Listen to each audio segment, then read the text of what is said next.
Well, hello everybody. This is File Process Podcast. Today we have a special guest, Shezza. Hi, Shezza. Hi. And our topic today is the shadow and the light of touching for your own pleasure. That's right. You want to tell us a little bit about yourself first before we get started? Sure. I've been doing various therapies and practices for like over 20 years, but I've specifically been working in the field of sexuality and touch and relationships for the last 14 years. My podcast is The Intimacy Oracle. And I'm Shezza Cheryl, and I am passionate about touch. I've been doing all sorts of touch practices for many years. I've been offering them myself as well as teaching them all over the world. And I believe that I believe in our bodies. We are also bonobos still. We are also animals that love to be touching each other all the time, and we're not doing that. We are expecting to meet one person and touch this is the only person we're going to touch forever, and often that goes wrong because people don't really know how to touch each other. And so I am just a proponent of more touch, friendship touch, sensual touch, loving touch, and sexy touch. And I feel that this is a huge um, benefit to society in terms of if you look at certain cultures where there's not much touch and there's more of a repression around sexuality, they tend to be the more violent cultures.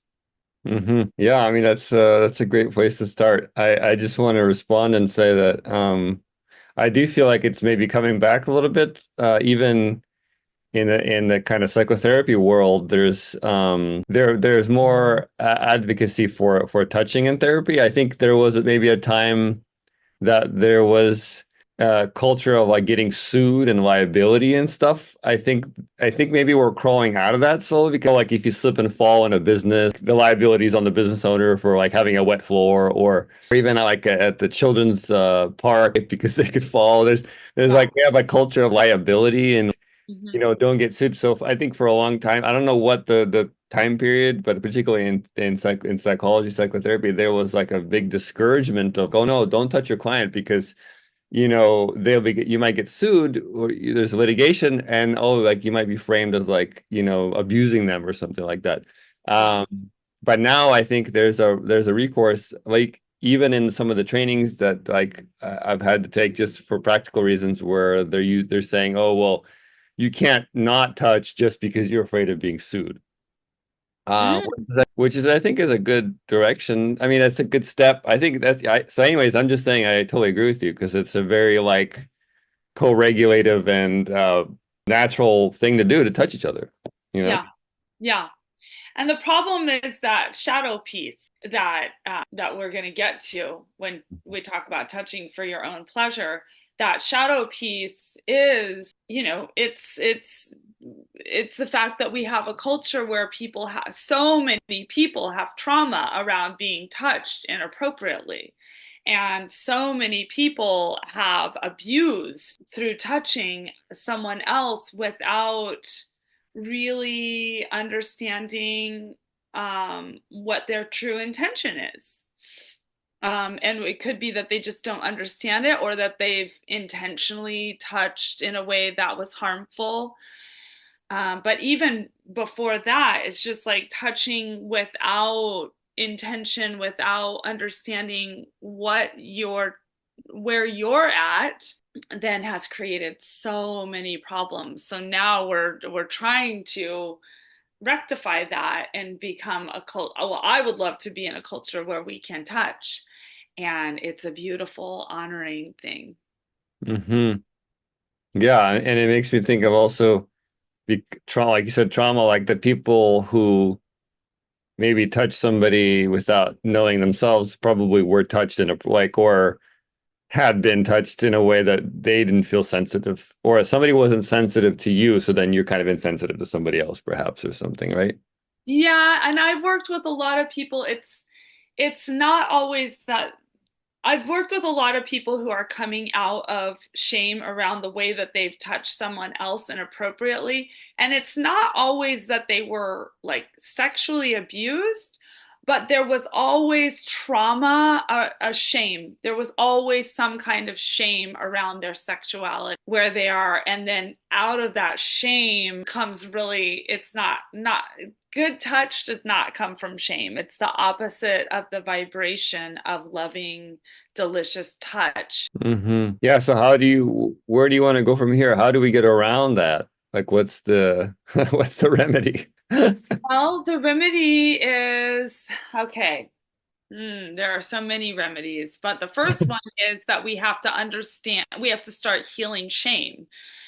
We have to start healing sexual shame, coming into being a culture that we're either like so sexual or we are like repressed, you know? So, how do we find the healthy medium around that? You know, we don't, you know, what about like, um, even in a culture where we could have loving touch in, say, school and teach about consent and teach about healthy boundaries, teach about speaking our truth, teach about sharing and connecting, and then touching each other.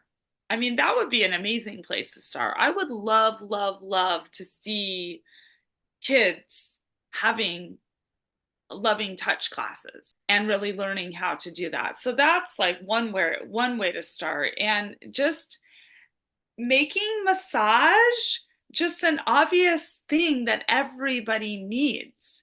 And you know, so many of, if you go to, you know, I think it's like, is it Burke Williams or a gym, or you go to a regular massage therapist, it's like, okay, we've got to have the sheets over every little part of you, and we don't want to touch anything that's like a, you know, any kind of erogenous zone. And there's so much, again, just in, even in the massage world, there's a cultivation of kind of shame around just being free and open with the body, Mhm. but also being, empowering people to speak their truth around it. Yeah. When you say, well, I mean, a couple questions. Like, I mean, there's the shame on the part of the toucher, and then there's the shame on the part of the receiver, maybe perhaps too, right? Those are kind of two different things. Hmm. Is it, Hmm. when you mean shame, do you refer to the person touching Yeah, who's experiencing shame, or is it both? I think it's both. Uh-huh. Well, I would say that the shame of the toucher and the trauma of the receiver Hmm. is a lot of how it goes too. You know, the like, so I mean, look at the Me Too movement. We're living in a society where like so many women have experienced, I mean, nearly every woman has experienced some kind of sexual trauma, and then, you know, of varying levels.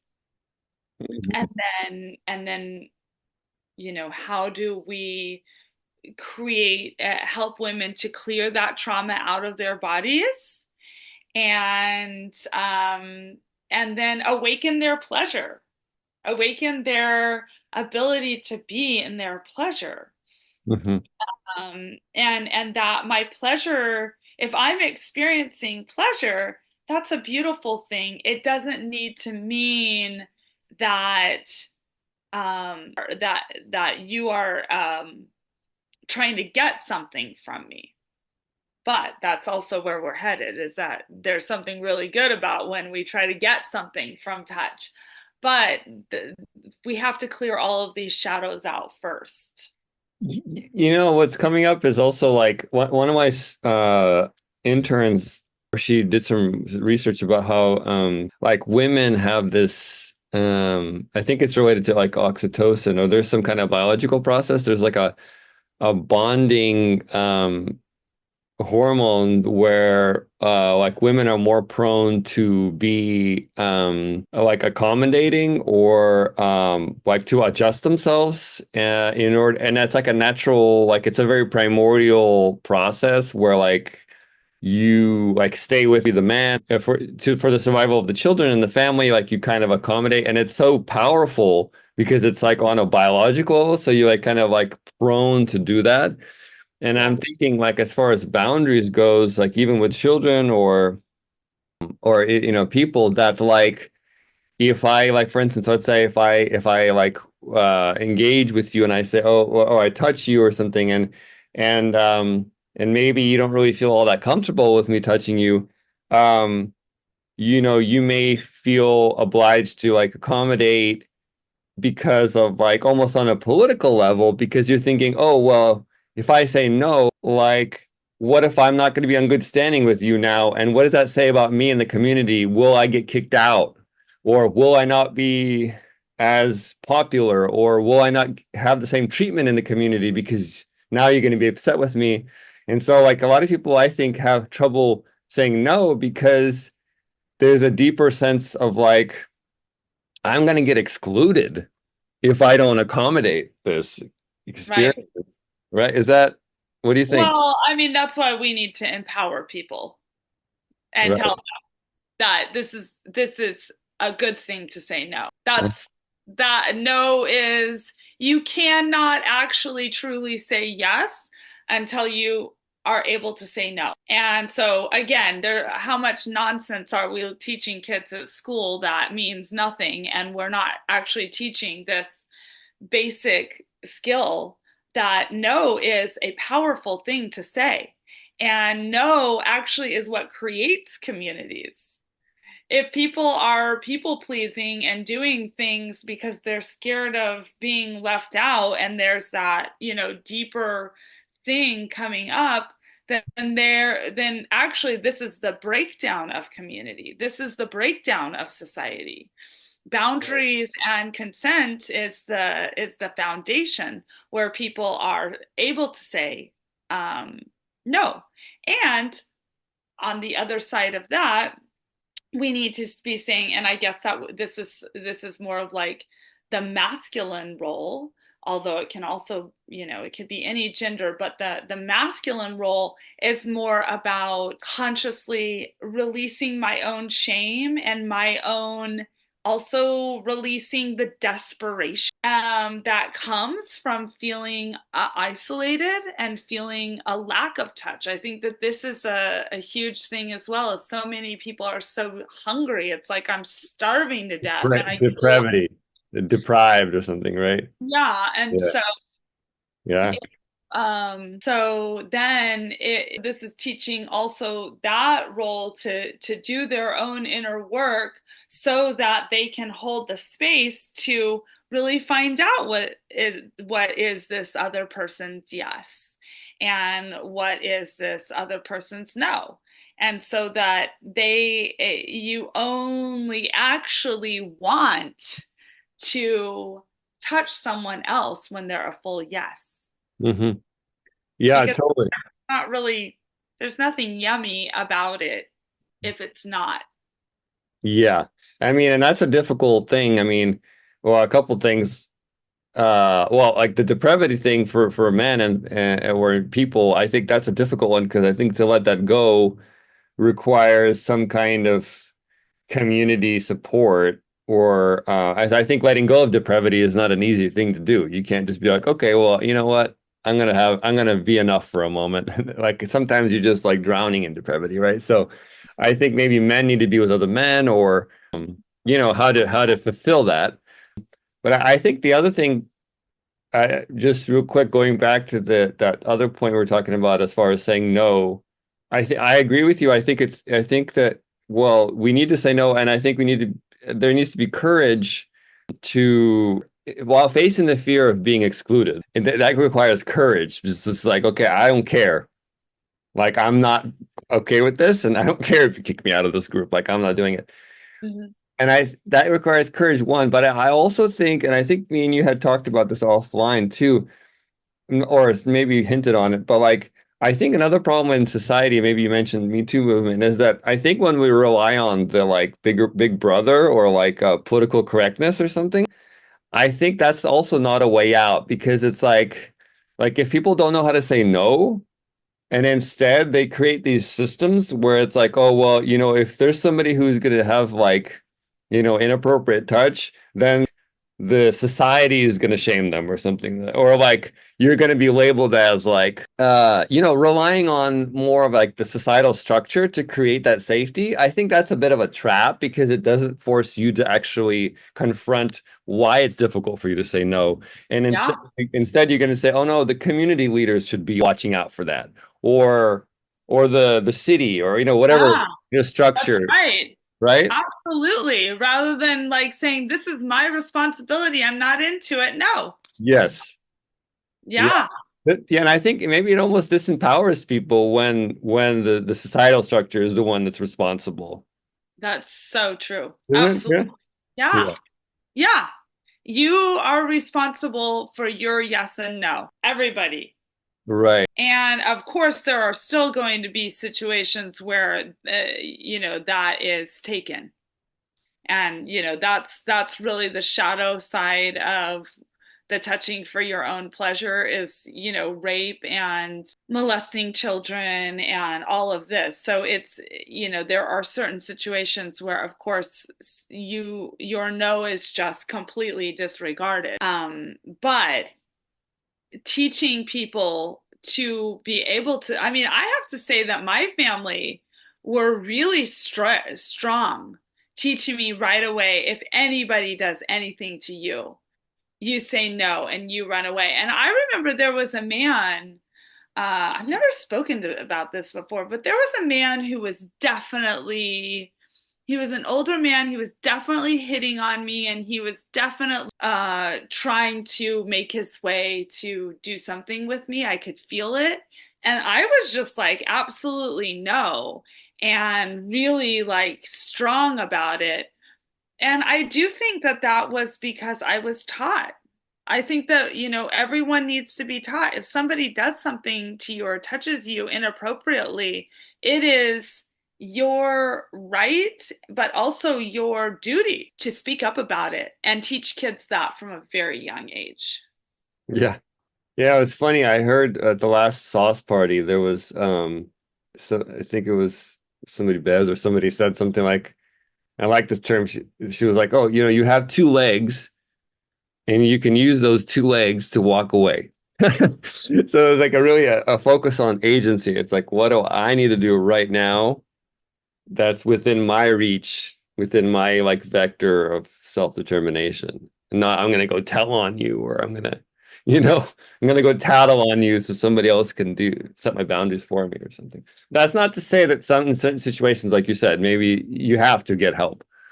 But Yes. but that doesn't mean that you should just be completely helpless, and not practice your boundaries. Well, we all have to be practicing our boundaries. I mean, it's vital to creating a healthy world, creating healthy intimacy, and creating healthy relationships. Yeah, good stuff. Hmm. Yeah, where do you want to go from here?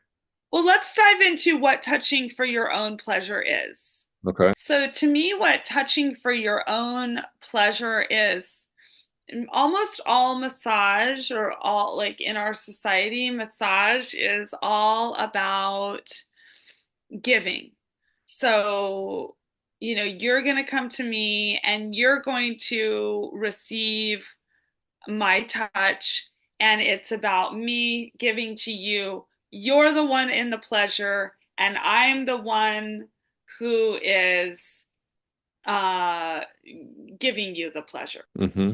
So there's a whole other field of touch that I think is the most pleasurable, actually, and that is touching for your own pleasure. That is when you touch someone and you receive an incredible amount of pleasure towards touching another human body. And we, rather than that person being the receiver, we call them the allower.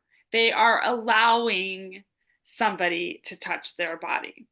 So this is like, how, head exploded, like, who's heard of this before? It's like this is not something that we're taught or discussing. And it's something that is so actually in ourselves, because if you look at, for example, the mother breastfeeding her baby, she is giving. That's like the first example of touching for your own pleasure, because she's giving the touch, she's giving the milk, and yet there's a lot of hormones, oxytocin and delicious women who are, I've never personally breastfed, but women who breastfeed say they feel amazing when they're breastfeeding.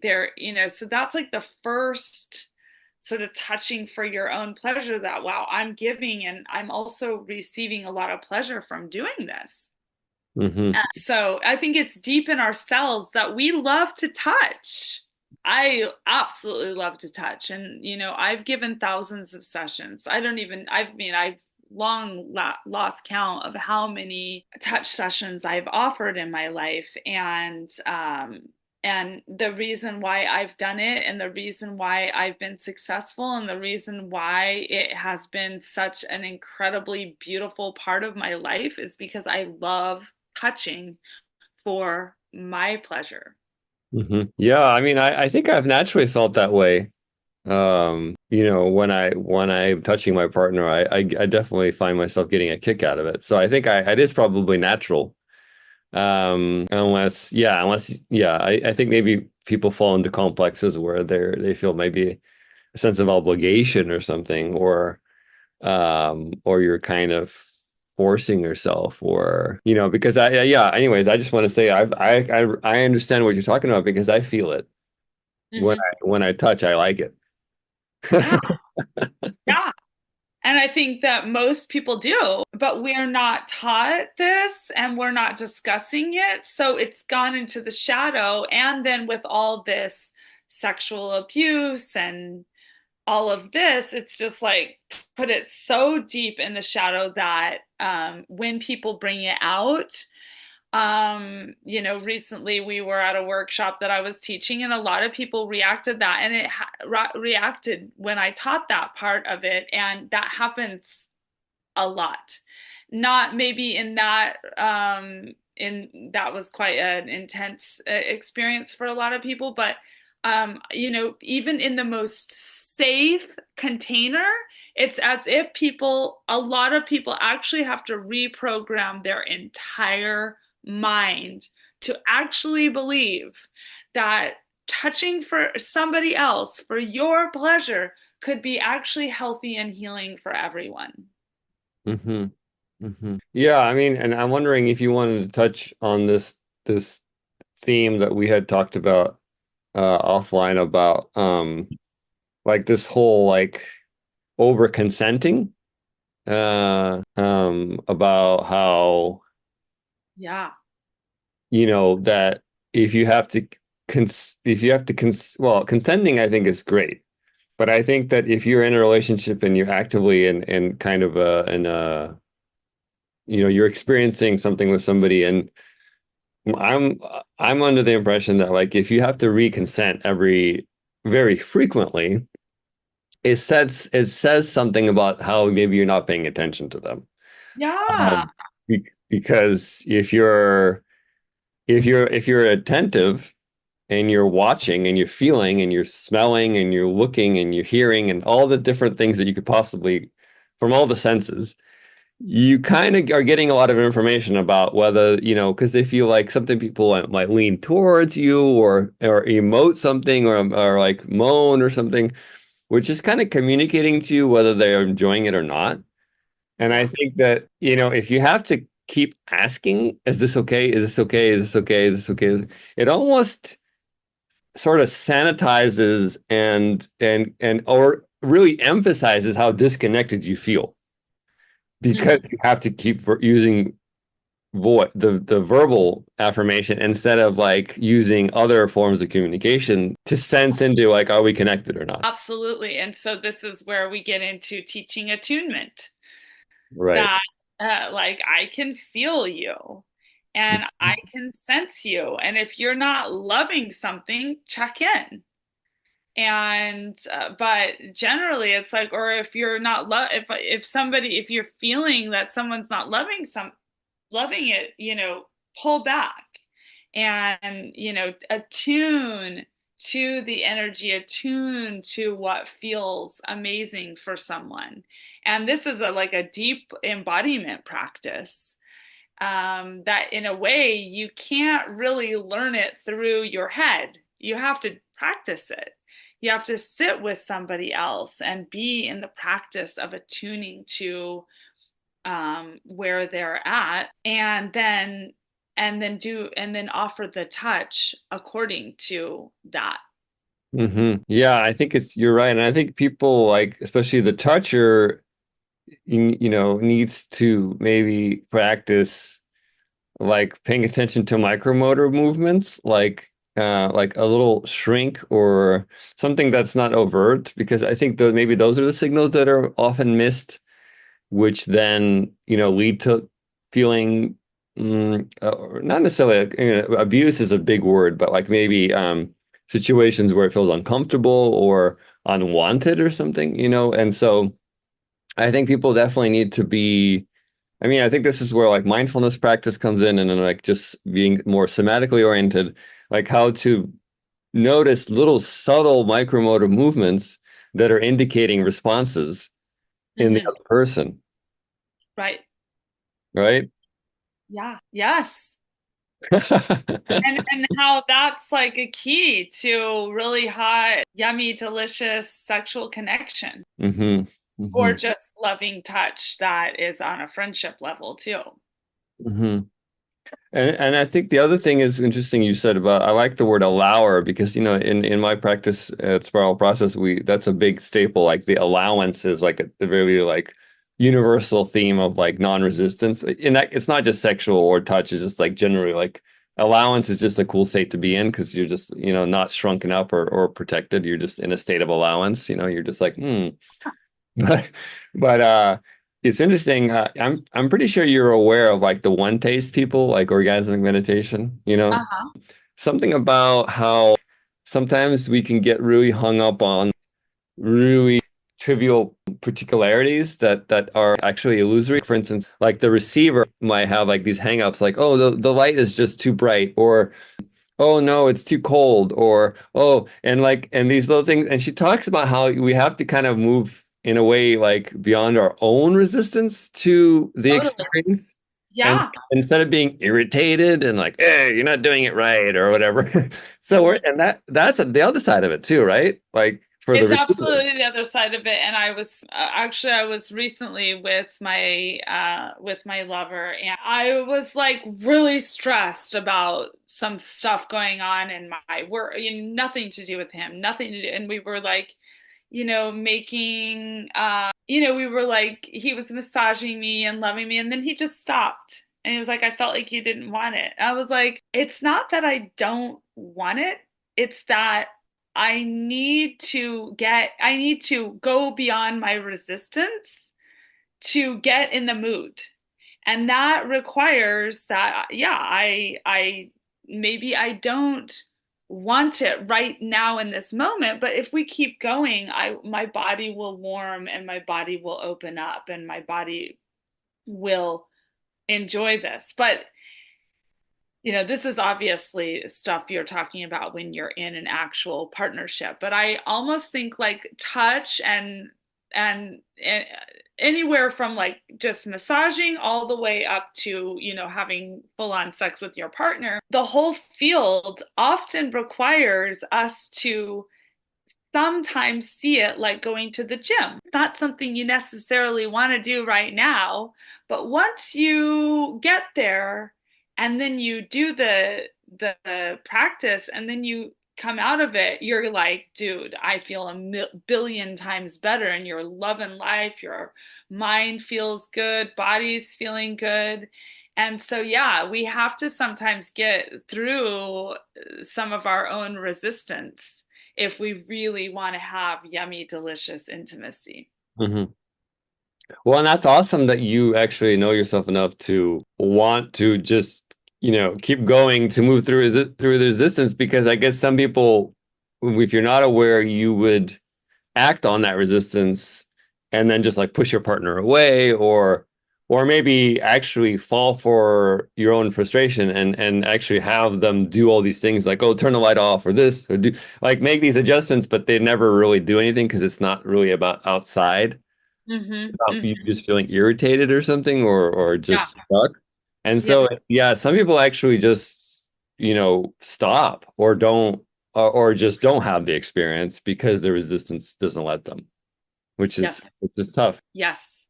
Yes. Absolutely. And so then there is the piece of once we're in a space of consent and both parties are okay with being in the role of the taker. So that's why we call it taking for touching for our own pleasure is it's being in a role of taking rather than giving. And the other person is the allower, which again, it's so obvious why this is just set up to trigger everyone because taking and allowing, like, I mean, that, there's so much shadow in it in our society, then it runs so deep and it's really complex and it's absolutely real. But if we can get ourselves into a space of consent and safety between both people, this is this is like the yummiest touch because I do not want somebody touching me who's not freaking loving it. That's why, I like to go for people that I'm in relationship with. I need to be with people that love touch, that they actually get off on touching my body in some way. And yeah, so this makes, touch and massage and sexuality just so much more interesting when the person that's giving is actually receiving pleasure themselves, and that we're setting up the container to actually nourish that. Yeah, it makes me think of like this whole like tantric side of things because yeah, I mean, I think maybe I think yeah, I know young boys. I mean, I certainly was brought up in this sort of like, culture of like quick and dirty, like get lucky, like, just, basically just, have sex with somebody quickly so that you can get off, basically, like type of thing. And so, so that's why I say tantric because I think that requires a great deal of slowing down and being mindful. I mean, I know personally for me, I think that it does require for me to, in order to get into that state of where I'm like noticing how I'm enjoying touching somebody, Yes. requires me to slow down and almost kind of temper my kind of more primal urges to like that's maybe more genital oriented and me and kind of become a little bit more expanded in my whole body so that I'm all of me is kind of experiencing pleasure. So yeah, that requires a lot of like I guess I want to say for Mm, men, I think especially. yeah. A tremendous amount of work for men, but I would also say a tremendous amount of play for everyone. Because really, we want to put this in a container of play. Like this should be the adult sandbox, is touching. And we've kind of put it into like, I live my whole life.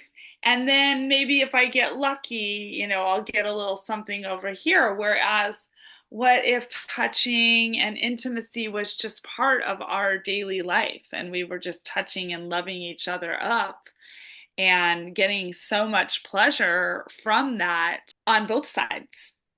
When you say that, it really takes the edge off. I'm like, whew. Yes, yes. Because yeah, and I do think it requires men are the ones that are going to have to do this work more deeply. I mean, women need to get in their boundaries and get in their bodies and heal their traumas, and so that they can really experience pleasure. But a lot of this is men's work because they are the ones that, unfortunately have been put in a situation through our messed up culture where there's just, they're taking pleasure. They've taken as that gender taken too much pleasure without consent and without attunement. And so, yeah, it's the men's work on doing this is really intense. And again, I just want to say, like, what if we could see it as play, I and like the that. and the men that are doing that work are having so much more sex, so much more fun, so much more um women that are interested in that. And I also want to say it seems as though I'm not a woman, obviously, but from what I understand from like talking to people and like my partner and other, it seems like women at times, at least, the allowance of pleasure sometimes is its own struggle because I think there's like its own societal trauma, not trauma, but like indoctrination of this sort of like maybe it's sinful or that you don't deserve it, or I don't know, maybe it's even Christian, like there's this whole virgin don't have sex before marriage, all this, you have sex to have kids or something. The only iconic thing that we have is this Buddhist with the his counterpart Yab Yum, like where the Buddha is sitting and having sex. That's like the only spiritual image. I know there's some more stuff in India, but like most popular iconic image is like this Yab Yum. And that's the only thing. But everything else on the Christian side, there's nothing to look up to that reminds you of the fact that it's okay to experience pleasure, or that it can be spiritual, or that it's okay, or that it's holy or sacred. And so I think that when I experience what I think when you said okay, like the challenge for men, but I would also add it seems as though the challenge for women is to open to their own pleasure, like Yeah. allow like have the be worthy enough to experience pleasure, right? Absolutely. Absolutely. And that requires releasing trauma, releasing shame. It absolutely requires, if I look at, my journey is I really closed my pleasure down. And I had to go in and sit in really dark, uncomfortable places in my body that were just so full of fear and so full of shame and so full of endless stories about why I was really disassociating from my body.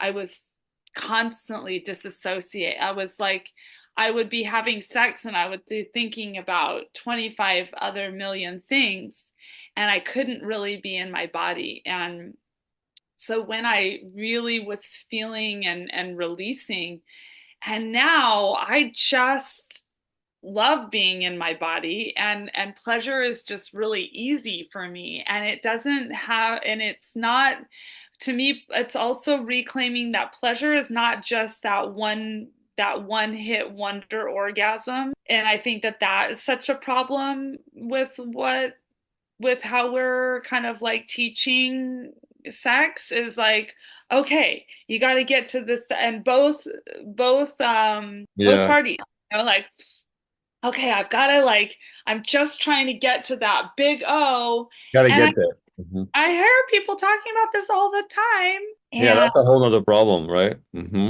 yes, and then when women actually learn, Or even worse, I have to help him get there. Forget about me, yeah, right?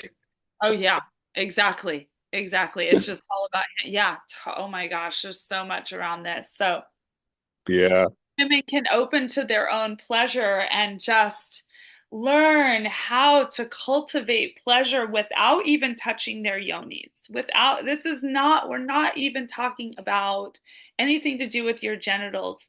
That, my friend, one of my best friends, he says, the best thing my dad ever taught me is that every single tiny little morsel of a woman's body is an erogenous zone.